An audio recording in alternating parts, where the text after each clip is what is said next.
అమరావతి ఒక్క నిమిషం నాగార్జున గారు, మీరు బీజేపీ ప్రభుత్వము మీ కేంద్రంలో ఉంది. ఇవంతా ఇంత అక్రమాలు, ఇంత అన్యాయాలు, ఇంత భూదందాలు జరుగుతుంటే మీరు కూడా కళ్ళు మూసుకొని ఊరికే చూస్తుంటే ధృతరాష్ట్రుని మాదిరి ఉన్నారు. ఎందుకండి నాగార్జున గారు? మీరు కొంచెం మేల్కోవాలి. మాట్లాడతారు, ఆయన టర్న్ వచ్చినప్పుడు మీకు సమానం చెప్తారు. ఒకసారి ఇంద్రనీల్ రెడ్డి గారు మాట్లాడతారు. ఇంద్రనీల్ రెడ్డి గారు, హఠాత్తుగా ఇవాళ విజయసాయి రెడ్డి గారు చేసిన ప్రస్తావన కావచ్చు, మన బుగ్గన రాజేంద్రనాథ్ రెడ్డి గారు రాష్ట్ర మాజీ ఆర్థిక మంత్రి చాలా అరుదుగా కనిపిస్తున్నారు. చాలా తక్కువ మాట్లాడి వెళ్ళిపోతుంటారు. జస్ట్ ఒక అగిబుల్లా గీసేసి వెళ్ళిపోయారు ఆయన. నేనేది ఏంటంటే ఇవాళ గుర్తొచ్చింది ఆ 2 ఏళ్ల తర్వాత, 2 ఏళ్ళు కాదు 7 ఏళ్ల తర్వాత.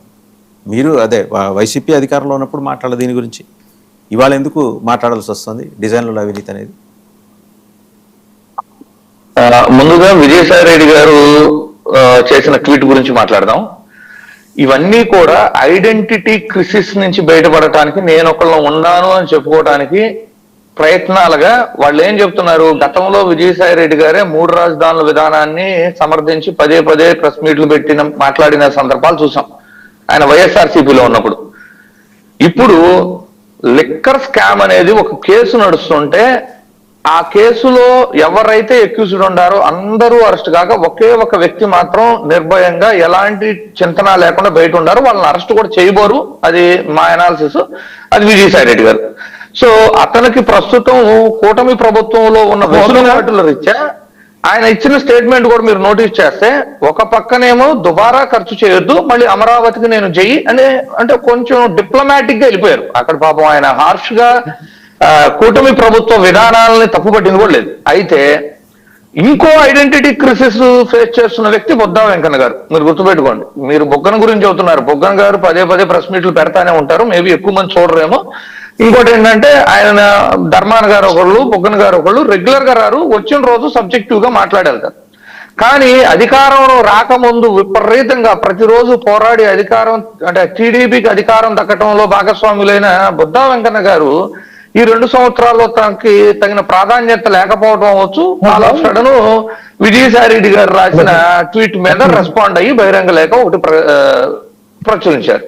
ఆ బహిరంగ రేఖలో కూడా ఏం చెబుతున్నారంటే హైదరాబాద్ లో ఆ రోజు వేసిన బీజం ₹1,00,000 ఉండే ఎకరం ఈ రోజు 100 కోట్లకు వెళ్ళింది అని చెబుతున్నారు. అంటే ఏం చెప్పాలనుకుంటున్నారు? అమరావతి రైతులారా, మీరు భూములు అమ్ముకోవద్దు, మీరు కష్టమో నష్టమో కొంచెం ఓర్చుకోగలిగితే చంద్రబాబు గారు గతంలో చెప్పుండారు ఎకరం 150 కోట్లు అవుతుంది అంటే ఎకరం 150 కోట్లు అంటే ఆ స్థాయిలో మీరు ఆస్తిపరులు అవుతారు, కొంచెం ఓపిక పట్టండి అని చెబుతున్నారు. ఎందుకు చెప్పాల్సి వస్తుంది? ఎందుకు అంటే అమరావతిలో అమ్మకాలు కొనుగోలు ఆగిపోయి ఉన్నాయి. ఎందుకు ఆగిపోయి ఉన్నాయి? ఫస్ట్ ఒక నిమిషం సార్, అది ఒక చిన్న డీటెయిలింగ్ చెప్తా చూడండి. హైదరాబాద్ లో ఇంత డెవలప్ అయిన మహానగరం హైదరాబాద్ లో ఈ రోజు కూడా హైదరాబాద్ లో ఏదో ఒక చోట 30,000 గజం 30,000 రూపాయలకు దొరుకుతుంది. మీరు హెచ్ఎండిఏ పరిధిలో కొంచెం ఒక 50-60 కిలోమీటర్లు బోర్డర్కి వెళ్తే మనకి 10,000, 8,000కి గజం ఈ రోజుకి దొరుకుతుంది.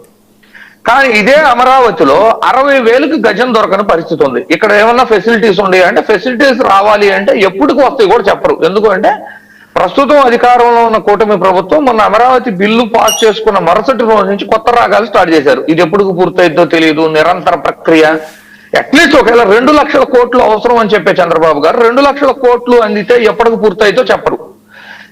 ఈ టర్మ్ లో ఏమన్నా కంప్లీట్ చేయగలవా అంటే అది కూడా చెప్పట్లేదు. సో ఇంకొకటి సార్, 15 లక్షలకి 20 లక్షలకి అమరావతి రాజధానిగా ప్రకటించక ముందు అక్కడ భూములు చాలా మంది కొనుగోలు చేశారు. నేను అది వైసీపీ వాళ్ళ టీడీపీ వాళ్ళ అని చెప్పను, ఎందుకంటే వ్యాపారవేత్తలే అనుకుందాం. 15 లక్షలకు అప్పుడు ఎకరం కొనుగోలు చేశారు. ఈ రోజున 30 కోట్ల వరకు ఎకరం ధర నిర్ణయించే పరిస్థితిలో గజం 60,000 దాటిచ్చేసి పెట్టారు. అక్కడ 20-25 కోట్ల మధ్య ఉంది. ఏది అమరావతిలో ఏ ప్రాంతంలో తీసుకున్నా. నిజంగా ఇది 150 కోట్ల ఇద్ది లేదు. బుద్ధా వెంకన్న గారు చెప్పినట్లు ఆ స్థాయిలో అన్ని రెట్లు పెరిగే అవకాశాలు ఉన్నప్పుడు టీడీపీ మద్దతుదారులందరూ కూడా రైతుల దగ్గర రిటర్నబుల్ ప్లాట్స్ కొనుక్కుంటే అసలు ప్రాబ్లమే లేదు సార్. ఇప్పుడు కొనుక్కోమనండి, 15 లక్షలకు కొనుక్కొని ఇప్పుడు 25 కోట్లు చేసి ఈ 7 ఏళ్లలోనో ఈ 10 ఏళ్లలోనో ఆల్రెడీ దాని రేట్ను ఒక 120 రెట్లు పెంచుకొని కూర్చున్నారు కదా. ఆ రోజు కొనుక్కున్న భూములు అంతా కొనుక్కున్న వాళ్ళు ఈ రోజు నిజంగా రైతులకి ఈ 25 కోట్లు 150 కోట్లు అయిపోయింది అని ప్రకటన చేసి కాలయాపన చేస్తున్నారు కదా. రైతుల నుంచి ఈ రోజు ఉన్న రేట్లన్నా రిటర్నబుల్ ప్లాట్స్ గా టీడీపీ మద్దతుదారులు కొనుక్కోగలిగితే డెఫినెట్లీ అది రైతులకు ఒక రకంగా చేసిన మేలు అవుతుంది. అంటే బుద్ధా వెంకన్న గారు చెబుతున్నారు కదా 1,100 కోట్లు అయిపోయి మీరు కొంచెం ఆగండి అని చెబుతున్నారు కదా, దానికి నేను సమాధానంగా చెప్తున్నా. మరొకటి,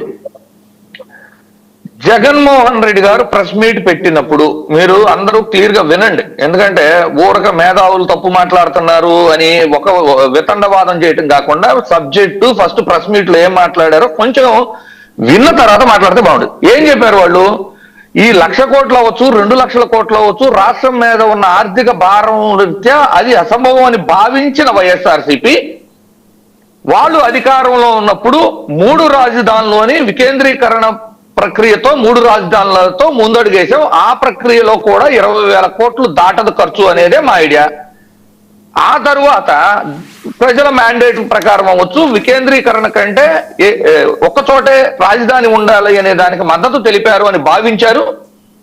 ప్రస్తుతం అధికారం కోల్పోయారు. అధికారంలో ఉన్నది కూటమి ప్రభుత్వం. మరలా వాళ్ళ స్టాండ్ ఏం చెప్తున్నారు? 2,00,000 కోట్లు అనేది ప్రజల మీద పడే భారం కాబట్టి సరే మీరు అనుకున్న ప్రాంతంలో కూడా ఇదే 20,000 కోట్లతో ఎలా చేయొచ్చు అని ఒక సొల్యూషన్ చెప్పారు.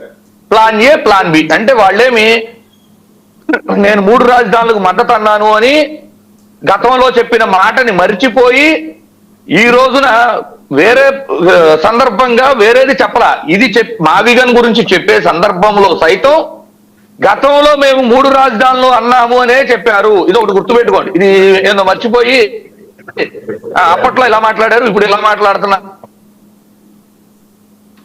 రైట్. ఇంద్రనీల్ గారు మళ్ళీ మీ దగ్గరికి వస్తా. ఒకసారి మనం కాసుగడ్డ నాగార్జున గారు బీజేపీ నాయకులు ఆ దగ్గరికి వెళ్దాం. సో ఇప్పుడు ఏంటంటే BJP has to take a call. ఇక్కడ ఏదో రగడ నడుస్తోంది. మరి బీజేపీ ఎలాంటి 400 డిజైన్లలో 400 కోట్ల అవినీతి జరిగిందని చెప్పేసి మాజీ ఆర్థిక మంత్రి, చిన్న చితక లీడర్ ఏం కాదు ఆయన, మాజీ ఆర్థిక మంత్రి 5 ఏళ్ల పాటు ఆయన సమర్థవంతంగా ఆర్థిక శాఖ నిర్వహించిన ఆయన చేసిన ఒక భారీ ఆరోపణ. మరోపక్క విజయసాయి రెడ్డి గారు మాట్లాడుతున్నారు, ఆ రాజధానులు ఈ రాజధాని. ఇంకో పక్క బుద్ధా వెంకన్న గారు లెటర్ రాశారు. ఏంటి ఇదంతా? మీరు ఎట్లా చూస్తున్నారు బీజేపీకి ఈ వ్యవహారాన్ని? ముందుగా మావిగన్ పార్టీ నుంచి వచ్చిన ప్రతినిధి శ్రీకాంత్ గారికి ధన్యవాదాలని, నమస్కారం. సరే, సజ్జల గారి మాటలు కొన్ని మనం ఇక్కడ వినాలి. మావిగన్ మావయ్య